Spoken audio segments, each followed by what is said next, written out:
right, ladies and gentlemen, if there are any ladies and gentlemen listening to this besides me and my cohort here, it is November 19th. It is a Tuesday, and it is the debut episode of the Down South Sports Podcast. I am Will Hunt, my partner over here on the other screen, Noah Born-Treger. We are super excited to start this up. Bear with us. We may have a little back and forth, not go as flowy as we would like it. We will get better. We would love to have as many of you on the ride as we possibly can. Without further ado, I'm going to kick it over to Noah. Let him just give a little background and intro, and we'll get this thing started. Yeah, man, I appreciate you. This has been a long time coming, yeah? It has been. been Talking about this, and then, you had to get married and stuff. Congratulations, by the way. Thank you. No, I mean, this has been a long time coming. We've talked about this for a very, very long time. I dabbled in sports podcasts before, but never anything consistent. So I'm excited to see what we can kind of grow here and do here. So, yeah, I mean, that's about it. I'm excited to do this, and like you said, I mean, we're probably gonna be a little rusty here. And yeah, that's okay. It takes a minute to get in the swing of things. I mean, me and you talk sports every day, but it's a little different when you're having to record and you got to go through and. Yeah, I typically don't have a ring light on my face when we're talking. Yeah, I was going to say this thing's awful bright. So, cool. Well, I say we just kind of get into this thing. Yes, sir. All right. So, to start, let's start with Monday Night Football. Did you catch that game? Unfortunately, I did not. Maybe fortunately. I'm going to be honest with you. I have not been heavy into NFL this year. Like, it's just not keeping my attention. I'm following it and all the storylines, but maybe it's the Panthers. Maybe they ruined me and ruined football for me, but I don't know. I think the NFL this year is a horrible product. When you look at, and maybe not even just this year, maybe the past couple years.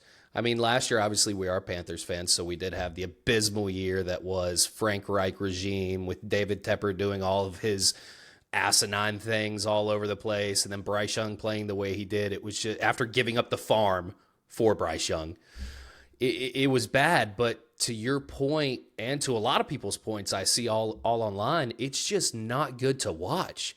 When you line up the 1 o'clock games, there may be one good game, and then you've got the 4:15, 4:25 games that are supposedly America's game of the week. That Cowboys. Is always America's team, the Cowboys. It's just not good. And you want to talk about not having a flow for us to start. I think our flow is better than the NFL schedule so far because it's tough.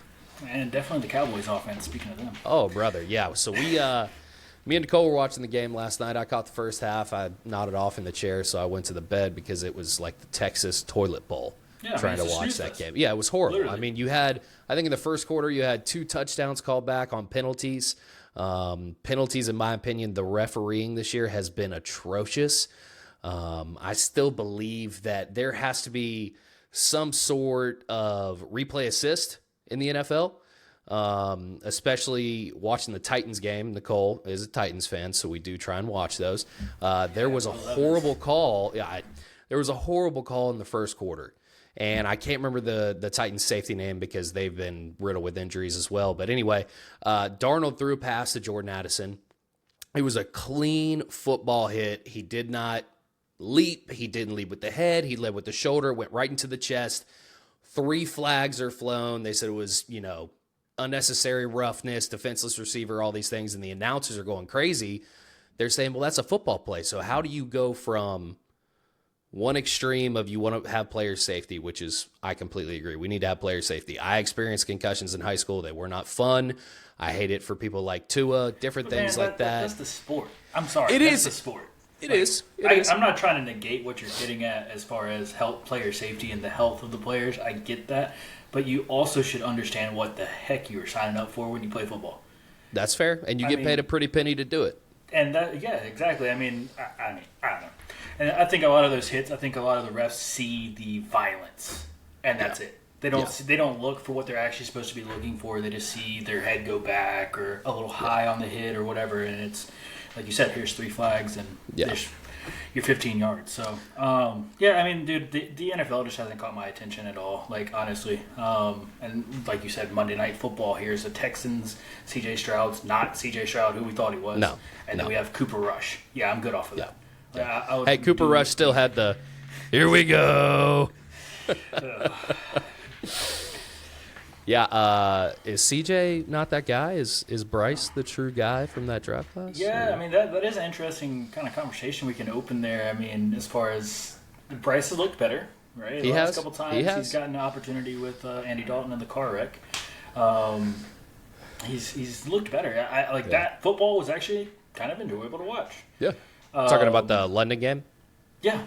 Or no, excuse me, the Germany game. The Germany game. Yeah. We were on the same page. But the last two games, honestly, have been more football, not just freaking, I don't know what the hell I'm watching half the time. So, I don't know, though. The Bryce Young, I don't think he is the answer. But CJ Stroud, I don't think is either. So then that opens that conversation. Who is the real guy from that? Yeah. But regardless, we gave up far too much as the Panthers to acquire little man. Yeah, we did.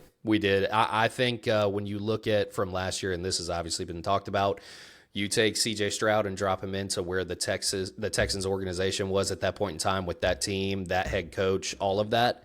You put C.J. Stroud or Bryce Young, I think they succeed. I'm not saying that Bryce Young has the success that C.J. Stroud had, because Stroud had a great rookie year. He did. There's no denying that. He had a good year.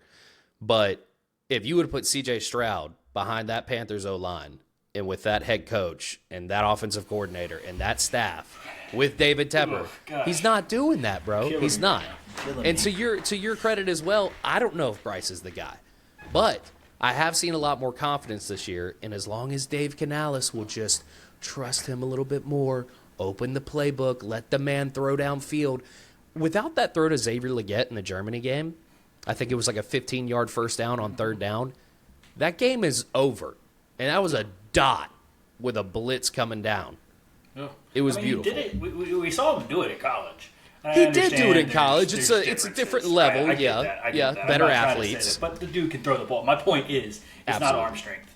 It's not the reads. It's not that. So, looking for him to throw it down the field. I mean, I would honestly, personally, I would rather, at this point of the season and where the Panthers are at, I would rather throw more interceptions with him experiencing throws down the field and getting reads and improving on himself instead of seeing the red rifle back there trying to live his glory days. I'm good. No. I mean, Dalton's not your future. Right. He's not your future. Fine. He's a phenomenal backup, but the Panthers need to see what they can get out of Bryce Young. Yeah. Because they gave up the farm. Right. Are we going to go draft a quarterback in the draft? What quarterback is there to draft? Well, that's a different conversation. Yeah, we could get into that later, but you have to see what you can build. In my opinion, NFL teams put too much stock in rookie quarterbacks. Yeah. Look at it again. Actually, I saw something come up, and it was the agents and scouts, NFL scouts said that you should not come out of college unless you are a 2-year starter in college.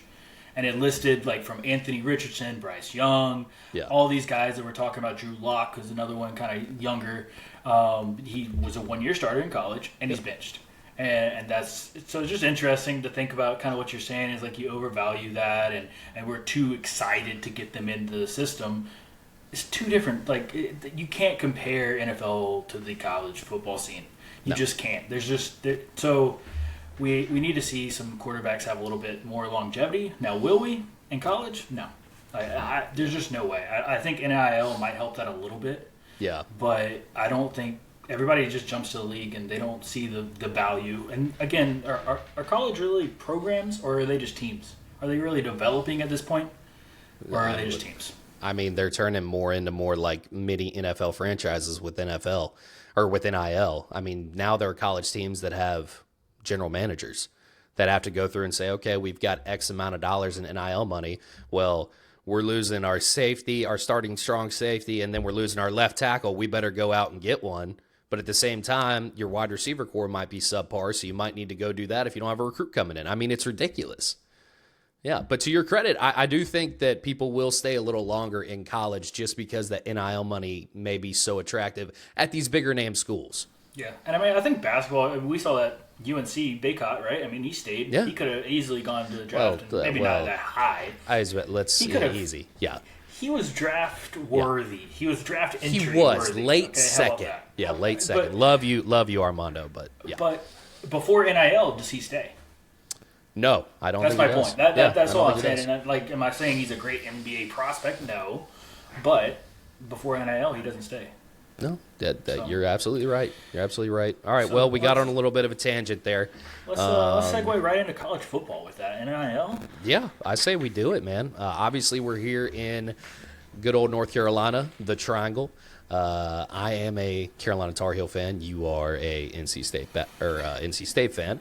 So, my poster might say differently back there. Well, look, I mean, you were trying to curry a little favor with me. I appreciate it. You're my buddy. You know, he's the GOAT. You can't not hang the GOAT. No, it's too legit of a poster to not. And he's playing against State, so that makes it better. Absolutely, better absolutely. So we do have that matchup coming up. I know it's the Saturday after Thanksgiving. I don't remember the actual date. Let's see. 30th, November 30th.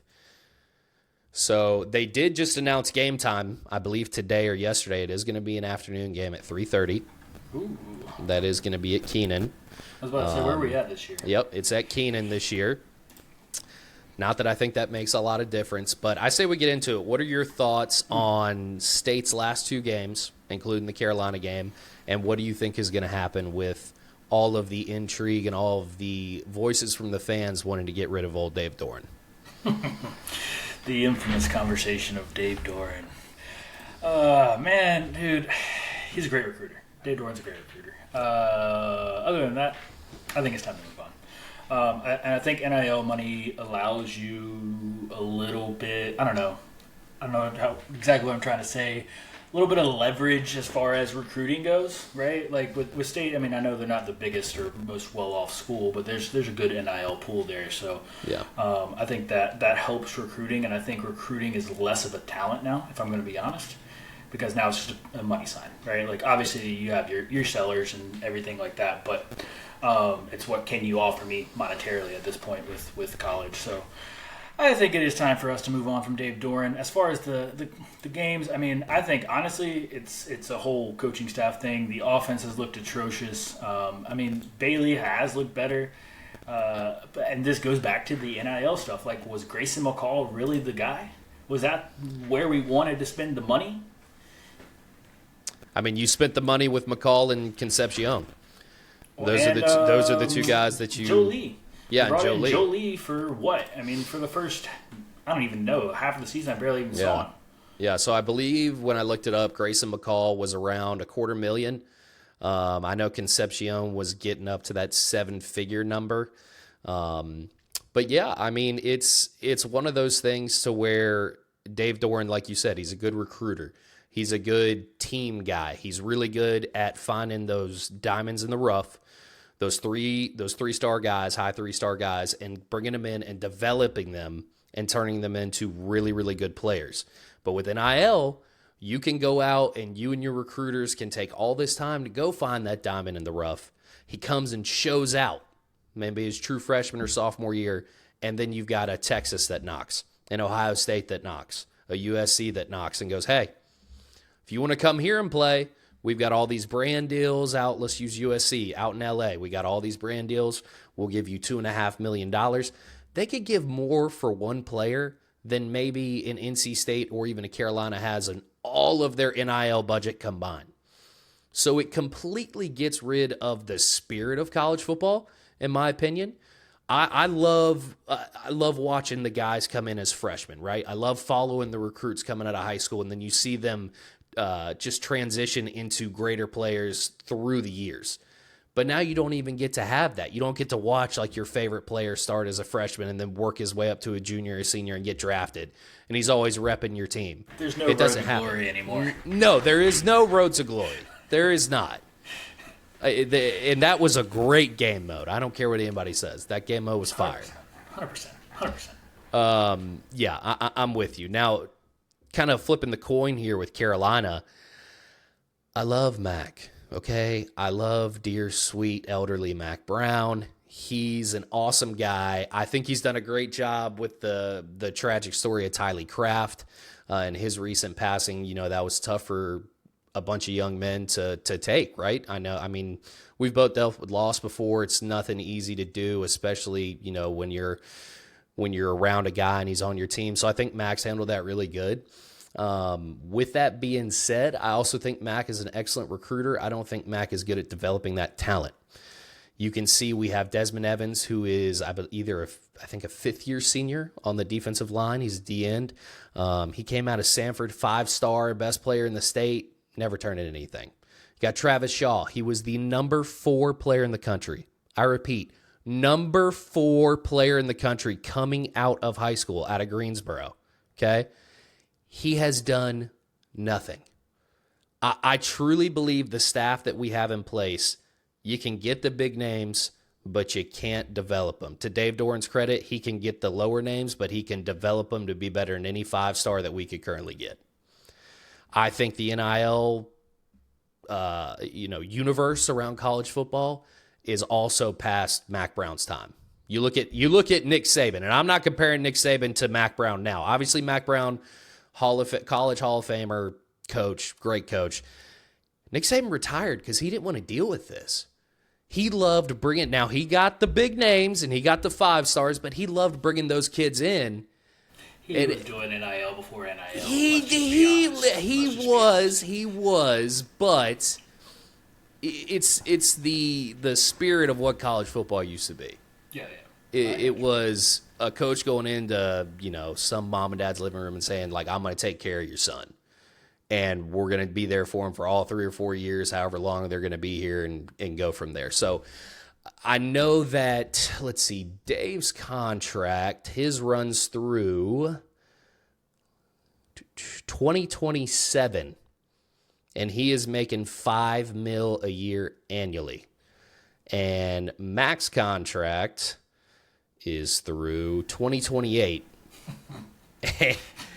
He's going to be rolling out in a wheelchair. Yeah, 100%. But there are a couple different things here we got to think about. So the way that Mac Brown's contract is been written, if North Carolina were to fire him after this year, he is only going to get paid $2.7 million because a lot of that was on the front end. Now, Dave Doran, on the other hand, not any of that was on the front end. And there's a new rule in college football this year that that same buyout salary interferes with your NIL money. Mm-hmm. Yeah, so full budget, basically. exactly. So if you're gonna get rid of Dave Doran, if you're saying kaput, we're listening to the fans, all this stuff, the on-field product, we're done. There goes your NIL budget for the next year or two. So, well, what did our NIL budget do this year, though? Well, I mean, it may not have worked this year, but who say it wouldn't work next year? I'm not disagreeing with you. I'm just playing devil's advocate in that sense. I mean, absolutely. We've seen it. We've seen it repeatedly with them. It's just mediocre. Get you to about eight wins and shitty bowl game, and there it is. Yeah, you expect more out of what is this? His 12th year? Yeah, I could see. Yeah, he's been there. He's been there forever. You expect him to beat the. Duke's had a great year. I think Manny Diaz is probably ACC Coach of the Year in my opinion. That or Rhett Lashley at SMU. But you expect the NC States and the Carolinas of the world to kind of handle a Duke football program, handle a Wake Forest. And Carolina did beat Wake Forest, but it took Omari and Hampton to rush for 248 yards. What am I going? You're calling out Dave Doran. I mean, look, and Mac Brown's lost those games too. Well, have you seen his record against those two teams that you just said? What's the record? It's not pretty. Yeah, I don't know exactly the numbers right now, but I think Yeah. he's about 500 against Wake Forest, which shouldn't be a fucking thing. No. And then I think it's a losing record to Duke. Yeah. If I'm not mistaken. So. Well, all the contract extensions came from the wins against Carolina. Because there's one thing Dave Doran's good at, baby. It's getting those boys riled up for that Carolina game. He'll get them going. Yeah, no, he will. He does. Yeah. I mean, again, that's college football, though, right? You got to take care of your rival, and I think that's a big piece of it. And then make a bowl game, and that's why he has stuck around ultimately, right? But I think it's just mediocre. It's just the same thing. Like, I just don't think we've ever really had a true direction as a program. Like, I don't think I've ever been like, yeah, that's NC State football. Like, sometimes it's like, oh yeah, we're gonna hammer, we're gonna run, or like Well, I think Dave's, for the most part, had a pretty strong defensive side of the ball. Yes. I guess I was more referring to the offensive side of the ball as far as not really having identity there. No, I mean, NC State defense, you look at the NFL, I mean, you'd be pretty impressed when you start reading out those names. Oh, absolutely. The NFL off of that defense. So, and to your credit, as far as the development from Dave, too. So, I mean, you're talking about some of those guys that have no business being in the league, to be honest with you. Coming out of high school, they have no business being in the league, and then they go get developed. But we will see how we go. So here's the question: do you think he gets fired or no? No. Yeah. I think everything involved, no. I don't know. I mean, if you drop this Carolina game, I think it is another kind of reopen this conversation. But as we sit right now, I just don't. I mean, and who do you go get? If you tell me, okay, we can go improve and get somebody that we would consider better. I don't even know who that is off the top of my head. But other than that, I mean, not worth it. Yeah. I truly thought a couple weeks ago that Mac Brown may just call it a career after the state game. But a week or so ago, he started talking about who he's bringing back for 2025 and all these different things. It's a tough pill to swallow because he came back to the program and he did some good things. He's had some decent years. But it's just one of those things. I feel like as a Carolina football fan, I'm in like a paradox, man. It's you think we should do better, but do we truly know if our program should be better? I mean, do we really think that we can compete with the Texases of the world and the Georgias of the world? Currently, no. But do we have the facilities, the boosters, all that stuff? That's to be determined. I think for State and Carolina, they're almost like these football sleeping giants almost, because we've been there. We've been to games at both places, and it's not just some podunk little area with no fan support, no booster support, all these different things. It's football, man. It's not SEC football, but I don't care what anybody says. ACC football is, I believe, actually has 4 games left to prove that they have a better record than against the SEC. And we also currently have a winning record against the Big Ten and the Big 12. So all of this conference bias is pushing it a little bit. Well, we are also a little biased, if we're going to be honest. But I honestly think it's SEC, ACC, to me, as a complete conference. Yeah, I'd agree with that. I think it's SEC, ACC. But we can move on. Yeah, well, hold on. Uh-oh. I need your prediction for the game. Oh, shit. NC State, Carolina, 2 weeks from now in Keenum. Everyone's still fat and happy from Thanksgiving. It's, that's going to be my only saving grace is the leftovers probably that day because it's going to be bad to watch. But what is your prediction for the game? I think it's going to be lower scoring than a lot of people are thinking. I don't know. I think State goes in there and handles business. To be honest with you, I think they found their little bit of identity. I think the last couple of weeks, and being a little bit more aggressive on the offensive side. So that's I want to see them take that into Keenan. If they don't, that'll be a different story. But hopefully they keep moving forward. I don't trust the OC there at all to trust to keep Robert going. But no. Yeah. Yes, that's somebody we can definitely move off of. Yeah. But no, I mean, I think we found an identity. I think we'll handle business as a whole. Yeah. I think it comes down to 2 players, C.J. Bailey, Omarion Hampton. If C.J. Bailey plays to his potential, I think y'all win the game. If you cannot stop Omarion Hampton, and I think if he rushes probably for over 150 yards, I think we win the game. So it's one of those things. Can we block? Can your players not get thrown out for targeting? We'll see. What is targeting? What is targeting? What is goalie interference? You know what? That's a phenomenal segue to the NHL portion of the show. Let's start off with, you know what? There was a player late last season that we traded for that absolutely broke the hearts of Hurricanes fans for years. And that is Evgeny Kuznetsov. Now, Evgeny is no longer with the team. now playing in the KHL. Actually, I believe for the same team that our prospect is playing for, Necas. I believe they're on the same team in the KHL.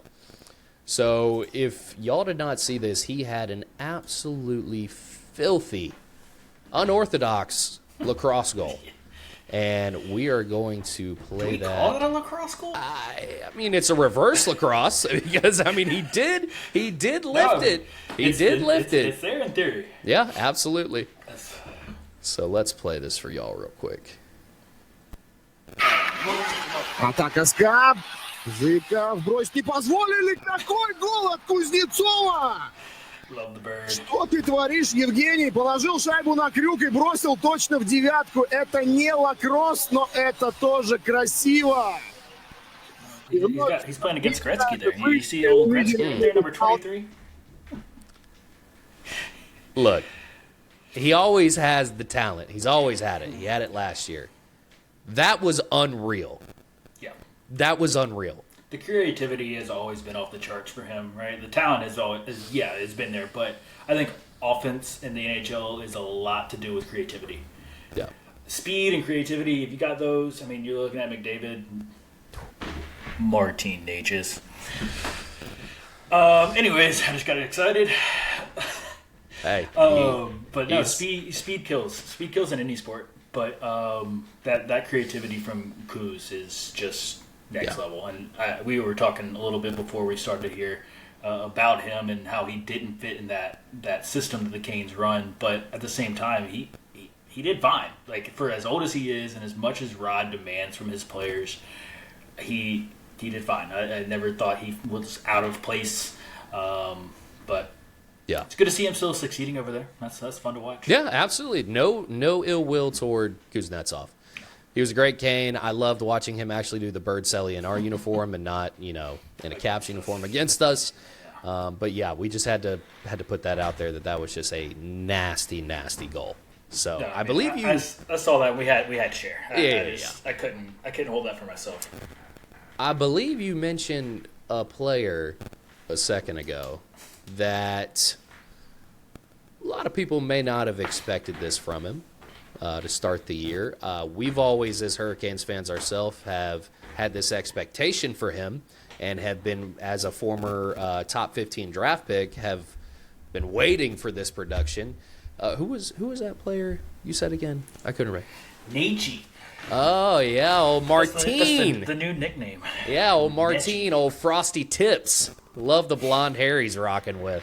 Sure, he can do whatever he wants. He can do whatever he wants. So we've got some stats pulled up here. Just in his, Hurricane career, obviously he's been there the entire time. Highest point production so far was the 22-23 season. He had 71 points, 28 goals, 43 assists. That was in 82 games played. So far in 17 games played, he has 11 goals, 19 assists, and 30 points. Now, if we look at that across the league, top 3 point scorers in the league, you have Nathan McKinnon at 34, Kirill Kaprizov at 31, and Martin Necas at 30. He is also top 10 in assist with 19, and he is top 10 with goals at 11. So this man has been on a scorcher. We don't know if it's the hair. We don't know if finally he just broke out, and now a lot of people, after he's got this little 2-year bridge deal, they're saying, oh, he's criminally underpaid. The same people that are saying he's criminally underpaid are the people last year saying, get rid of him, trade him for something. Your thoughts on Necas so far? Well, I'll be the first to tell you I am guilty of wanting him to be traded. I won't lie to anybody here. Obviously glad that we stuck with him. I think, dude, he's more puck control oriented than I've ever seen him, and I think that's what really made the difference, right? Like I saw last year he's playing defense better. Yeah. Right? He was back checking a little bit more, being more involved in the passing lanes. But now it's when he has the puck, it's not just let's see how fast I can skate, see how many spin moves I can do, and see how cool I can look. It's okay, let's go make something happen. And I think Rod kind of pushed him. I mean, I'm sure you saw the reports of the kind of conversations that they've had that leaked out a little bit about kind of Rod saying, we need more from you. If you want more, then you have to produce more and demand more. We're not just going to give it to you. So, and he's certainly done that. And I think I was at the game the other night on Sunday or afternoon, a little late afternoon Sunday action. He was involved in all 4 goals. Yeah, right. He had 4 points. It's a 4-point game. Yeah. And I just saw his speed and I saw the trust that Rod had in him in certain situations. Okay, this is the Necas. We're going to the Necas line. Where it used to be the Aho line. Where it used to be the Saul line even before the Aho line, right? Yeah. So, I think that line adds a whole nother element to the Canes. And now there's 3 legit lines. And then a 4th line that can give you a little pressure. So yeah, absolutely. I think the Canes are in a good spot when you can say that Aho is not your best player. And let's not start with the Aho slander, okay? He has been our most consistently best player for the last several years. Can we admit that? Yeah, for sure. Yeah, for better or worse. But the fact that you don't have to rely on him in all facets of the game now to be your best player, having him as that second or third option is monumental, especially for the way Rod plays. You were talking about it. I mean, Rod has never criticized his players that I've seen in press conferences. He's more of a behind closed doors, I'm going to talk to you, we're going to do this. And yeah, there were a couple things that came out about Necas last year in the playoffs, how he was, ready to go on vacation and do all these different things. Whether that's true or not, the man has found something this year. And it's something that not only the fans have been expecting, but I know that Brendan Moore's been expecting. And also, to your point, watching him in the early years, he always had the speed, but he was playing so fast that the puck control was never there. He would try and split 2 defenders and it would get poke checked. He would lose it, whatever the case may be. The puck control this year, I would love to know his puck possession time per game, because it has to be astronomical. Every time his line's on the ice, he holds the puck 80% of the time, even if he's not the one shooting it. And that's not in a bad way. He is creating every time. He is not hogging the puck. He's setting up passing lanes. I mean, you saw the assist numbers, 19 assists.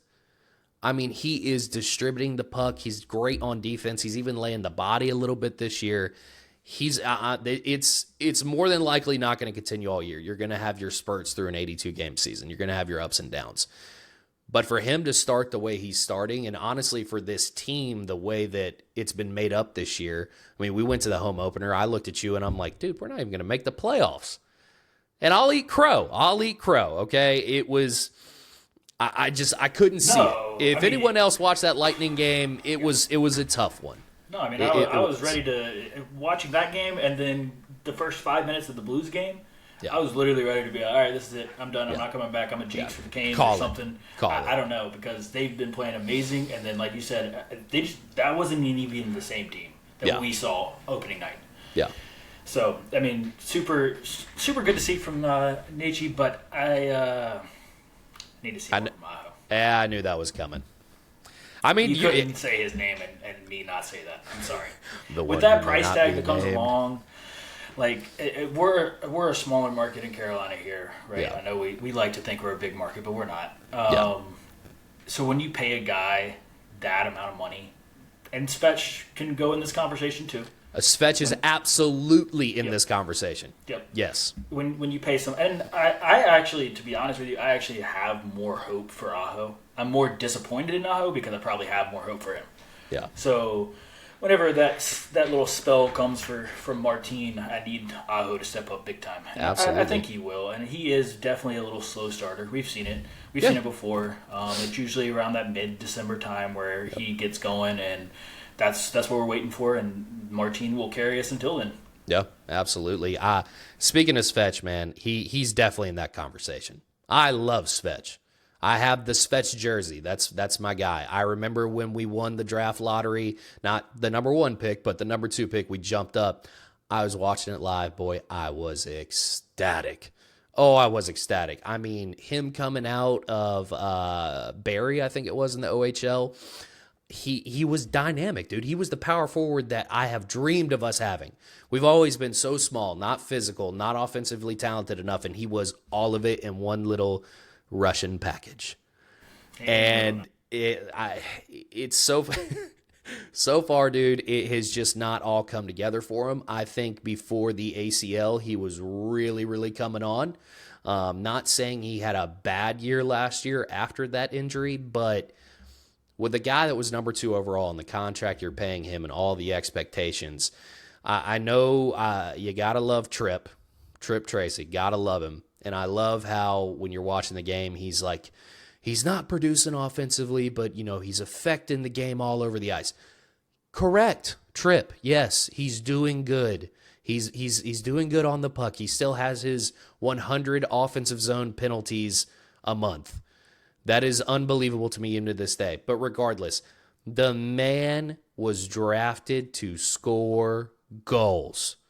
At this point in his career, I gave a hot take. The hot take you still talk to me about. I said 40 goals this year from Svech. 40. The man has the talent. He should get it done. And we can't have just 40 empty netters because he's an empty net god. But we can't do it. We need to see more. And in my opinion, I need to see more from Svech more than I need to see from Aho right now. No, I mean, that's what I'm saying. I'm more disappointed in Aho because I just expect more from him. But at this point, is Svech a bust? I don't want to put that out there too much yet. But again, number 2 overall, the money you got paid, that contract. Yeah. You know who else is affecting the game? Eric Robinson. Oh, absolutely. So, what are we talking about here? Yeah, Jackson Blake, rookie.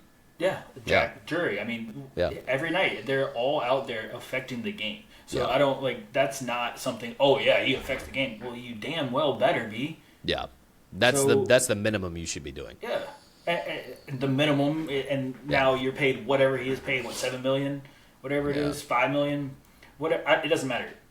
I see just as much out of Eric Robinson this season, who's getting $750K. You want to talk about a bargain, baby? And I am selfishly bringing up Eric Robinson because that is the mystery puck I received from. Oh, do you got the mystery puck with you? Yeah, I do. Oh, dude, we need to see that thing. Flash it's that beauty. Right behind. It's actually on the flip side of this. Hold on. Yeah, let's flash that beauty.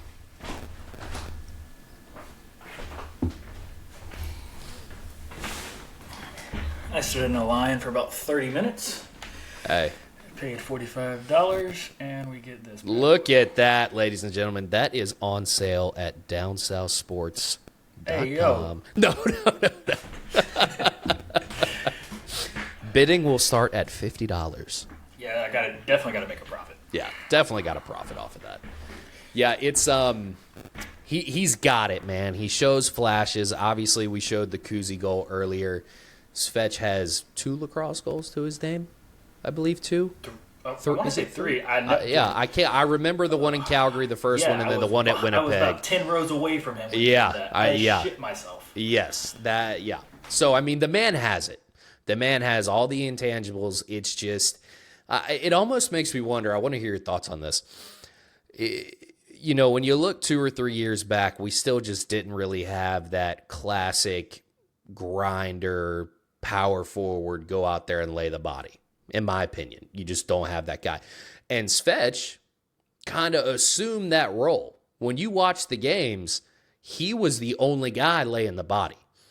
And it almost made me now sometimes he would do that to kind of get his game going. Yes. Which is fine. That's where you're going with that. Which is fine, but it's almost like he leaned too heavily into that role. I feel like he needs to focus more on being that scorer. Obviously, he has a case of the Teuvo Teravainens where he passes way too much. Way too much. That's where Aho's at right now. He is, but Svech has that shot that's just like all world. No, I mean, he's a sniper. Passer and Svech is a shooter. Correct. Right? And that's how it should be, but Svech, he's passing too much. Yeah, and I'm not saying be a selfish player, but be a selfish player. Well, I mean, just like we were talking about Necas, right? Is he selfish right now? No. Yeah, well. He has the puck. He is not selfish. 19 assists, you cannot call your... No.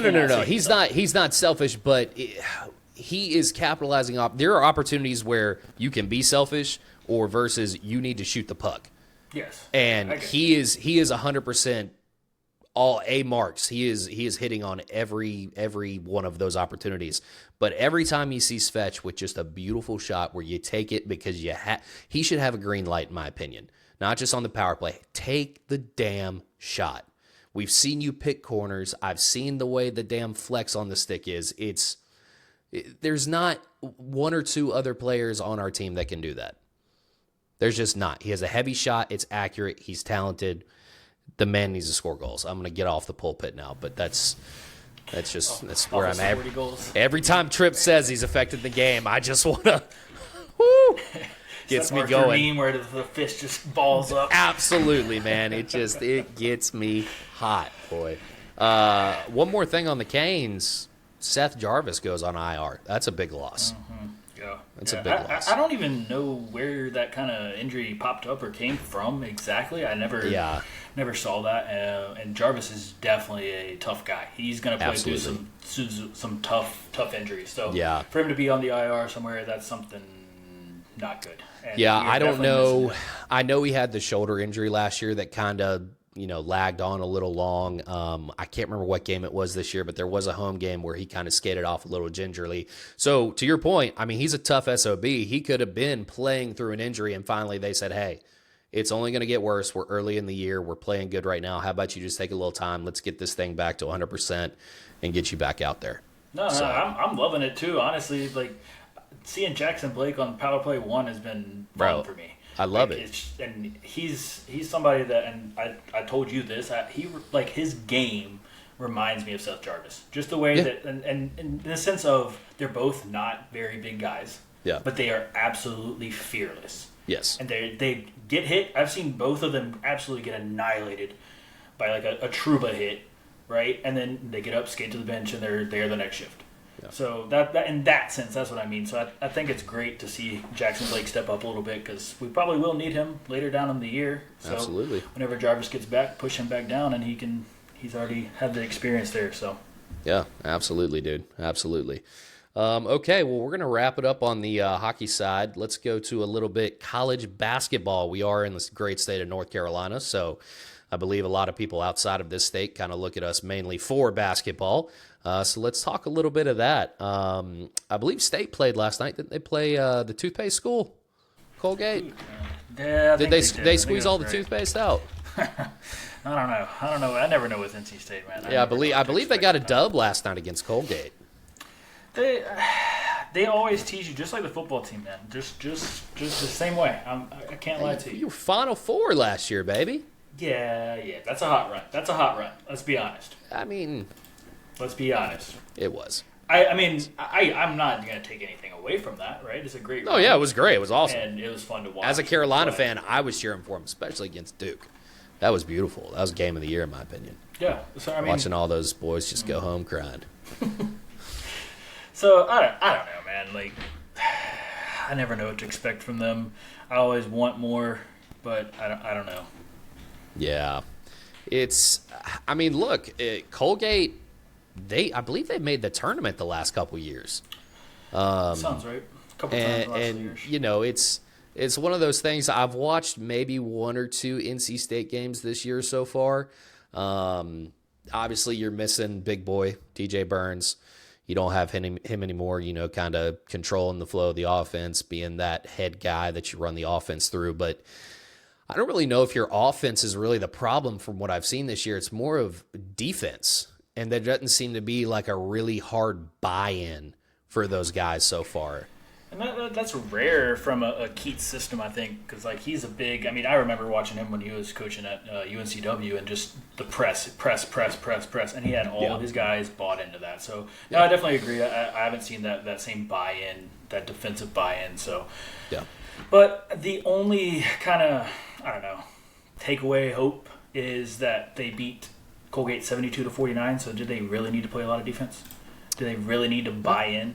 I don't know. I just think they haven't had a lot of challenges yet, so I'm intrigued to see a challenge for them. And I don't even know when does that come. It looks like November 28th against Purdue. Yeah. Well, that'll be the first there time. are no more Zach Eady's. There are no more of those guys there, so that'll be a good game to watch. Well, speaking from a Carolina fan perspective, I have watched all the games so far, watched the heartbreaking loss at Kansas by 3. That game was horrible to watch in the first half. Did you catch that one? I watched a little bit of it. A little bit of it? Yeah. So the first half, we got absolutely ran out of the gym. Carolina's biggest problem this year is going to be no front court. You always see in years past, Carolina always runs 2 bigs, mainly with the Roy Williams system. You always have those 2 classic bigs and your 3 guards on the floor. We have Jalen Washington as our starter. He's 6'10", not proven. And then we have a transfer from Georgia Tech, Ty Claude, who is the 3rd string. And then you have Vin Allen Lubin, who is a transfer from, I believe, Vanderbilt. They are all sub 7 foot. So Jalen Washington has an offensive game. He's very, very small. He's a small 6'10". He's not a real big, bulky guy. I think Vin Allen Lubin's like 6'8" or 6'9". Same for Ty Claude. They're just not big guys, so you're going to struggle with that. We have a very guard-heavy team. You got 2 5-stars in Ian Jackson and Drake Powell, 5-star blue-chip freshman this year. Kind of a shaky start, but you expect that. I mean, Ian Jackson showed out in the Kansas game. He was hurt for the game against American the other night. Drake Powell came out, had a really good game.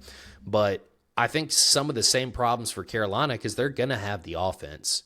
It's just the buy-in on the defensive side. I mean, we were toe-in-toe with American until we finally ended up and won like 107-53 in the second half. You finally pull away just because you have the better team, but that's not going to get you where you need to be in the Januaries and the Februaries when you get deep into conference play and then talk about the tournament. It's defense as much as it is offense in college basketball, in my opinion. It's not. You're still not running that NBA-style game. You're not running that one-on-one possession. Now, a team like Duke may be doing it with a Cooper Flagg, and we'll get into that in a minute. But you have to have a team game, especially a team like Carolina, where you don't have the big guys you can run the offense through. You have to essentially run a 4-guard system with a quote-unquote big guy. So we'll see. We'll see. I think Hubert Davis has a challenge ahead of him. You're complaining about height. I just looked at the NC State roster. 6'10", tallest guy. 2 guys at 6'10", and the next tallest is 6'8". Okay, so we're right there with you.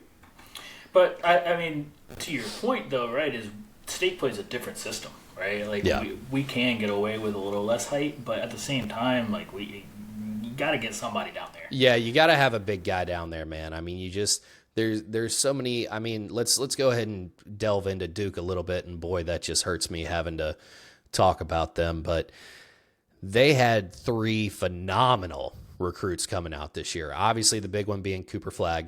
You have Con Knipple, and then I'm not even going to attempt to pronounce my boy's name, who's the center, but he's like 7'2", 7'3". So even if he doesn't produce offensively, my man is going to clean the glass and rebound. That was what he is there for. And when you have those guys that can produce on the guard side, but then also have a rim protector and a rebounder, I mean, that's what you need. It is what it is. That's basketball. I mean, it's just basketball. So Duke it's has a lot of height. Duke bro, they're big. Yeah, they're real big. Y'all will learn on this podcast that I would pull for some pretty bad things before I pull for Duke to succeed in anything. I'm gonna tell you a secret. My grandpa always told me that he'd root for Russia over Carolina. Yeah, I've said that I would pull for the disbanded Soviet Union before I pulled for Duke, and God, did I mean it. Just and can't. That's why we're known for college basketball. Yeah, just can't stand them, man. Speaking of Duke, do you really think Cooper Flagg is that guy? Do you really? I mean, there's been a lot of hype. He's got the intangibles. Yeah, he's got a lot of hype. He's got the old man game. He's got the drop step, the Larry Bird, the high. Get that ball up there, Larry. Get that ball up there. He's got that. But I mean, is he that guy? I'm intrigued to see how he continues to play. I mean, I think he is, honestly. As far as college goes, I will say. NBA, that's a different conversation. Yeah. I mean, it's just the Duke big white guy. They always have some big white guy, and he's going to be halfway decent in the league. Like that's just how it is. They just replaced Filipowski. Like that's all it is. Yeah, I mean, Filipowski, Leitner way back then. Yep. Josh McRoberts, that's a throwback for you. The old Bobcats, Josh McRoberts. I mean, yeah, you're right. What I mean, they somehow find a good 6'8" somewhere in there, bigger guy and big white guy, and figure it out. But I mean, I don't know. I think he's definitely a good scorer. I'm intrigued to see what he can do defensively, and I think that's always the biggest challenge. Every step from high school to college to NBA. I think that's always the biggest step. Is those guys that you're guarding are now better. Yeah. So can you step up? And I think that's the biggest question for Cooper Flagg right now. But yeah, I mean, I definitely agree with that. Right now, he is averaging 2 steals and 2 blocks a game. Again, that's only 4 games into the year, but he definitely, to his credit, affects the game on both ends of the floor. There's no doubt about it. I mean, he is for college standpoints a freak athlete, like you said. Don't know if it's 100% going to translate to the NBA. I think it will to some degree.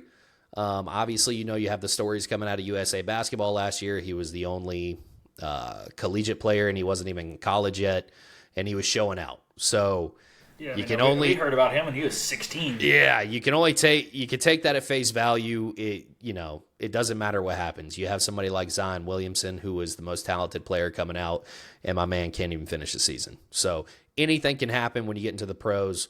We'll wait and see, but I do believe he will be in the run-in for Naismith Player of the Year this year. No doubt about it. Yeah, for sure. I mean, they're going to use him enough, too. They're going to keep going to him. And, I mean, like you said, if you keep the numbers up right now, 2 blocks, 2 steals, almost 10 rebounds a game. Yeah.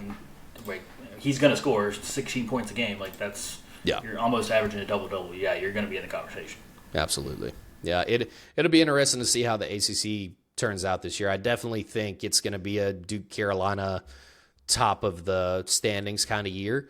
But you never know, dude. You never know. I mean, you want to talk about the ACC, we being biased that it's, deep in football. You best believe it's the best conference in college basketball. No argument there. I mean, there are a lot of good teams out there in the SEC. Like Alabama this year, they're going to have another phenomenal team. Kentucky, obviously, I think Mark Pope's going to do a really, really good job there. And definitely is not going to be that Mark Calipari one-and-done type of team. I think he's going to get a lot of good recruits, but they're going to stay maybe 1 to 2 years, which is kind of what's been happening at Carolina. You look at Elliot Cadeau. He was 17 years old coming out last year. He reclassed. He was the number 1 point guard in the class, and now he's back for his second year. So a lot of these guys that are top 10 recruits in the country just aren't NBA ready enough, and that second year of college basketball really propels them to a different level. We were just talking about that, right, with quarterbacks, college football, right? The same kind of idea. I mean, like, you can't rush these guys into pro sports. Like, it's just 2 different worlds. Yeah, absolutely. I agree with you, man. It'll be an interesting season for college basketball. We got a lot coming up with the State and Carolina game, obviously, in a couple weeks. The Canes have been staying hot, which I know me and you love. Obviously, we see from the back wall with the Flags. I am going to get the wall done. The wall looks horrible. I have a bunch of stuff over here on the bed. I have not had time to hang it up. Horrible. It just looks empty. It's all right. In my opinion, that's horrible, but, It's okay. Potato. Clean. Yeah, it's clean. Let's just call it clean. Yeah, it's a very clean look. I gotta have the wife now come and help me out. I want to make sure I don't put a bunch of holes in the wall unnecessarily, because I'd be going to stick thumbtacks everywhere. So, right. But man, these are all the way up. And yeah, we dropped them some. Less pinholes, but I already made them. Less pinhole. I know Zoe. She's on top of you over there.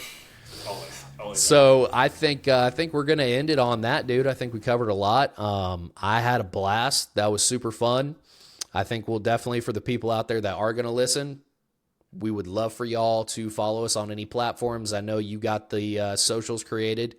Instagram is Down South Sports Podcast. And then you also got the YouTube up there. We will be posting this podcast to YouTube and Spotify for y'all to listen to. So again, Instagram is going to be the Down South Sports Podcast, And then I also have our Twitter up there as well. That is going to be DSP_podcast1. So we'll be having some content on all of our socials. We want to really interact with y'all because that's what makes these things fun. The reason we do it is because we love sports. We love talking sports. And I know we have a ton of people out there that also love North Carolina sports and across the country. So would love for y'all to get a follow for us to get a follow from y'all. Anything else from you, Noah? No, man. I mean, this is a blast, and I mean, probably looking for about two episodes a week. That's what we're shooting for right now. Just trying to get everybody up to date as far as what we're doing. But I mean, this is something that we've been wanting to do. So I'm excited to see where we can go with this. And if you're along for the ride, we're excited to have you. Absolutely, man. So let's see those follows out there. Let's get a couple likes, couple comments. Talk shit. I don't care. Tell me what to change. Yeah, you know, Talk shit about your Fetch hot take. Hey, dude, this man talks more shit to me than anybody. So, well, look, we'll see y'all next time. And for Noah and myself, we appreciate y'all and see you again.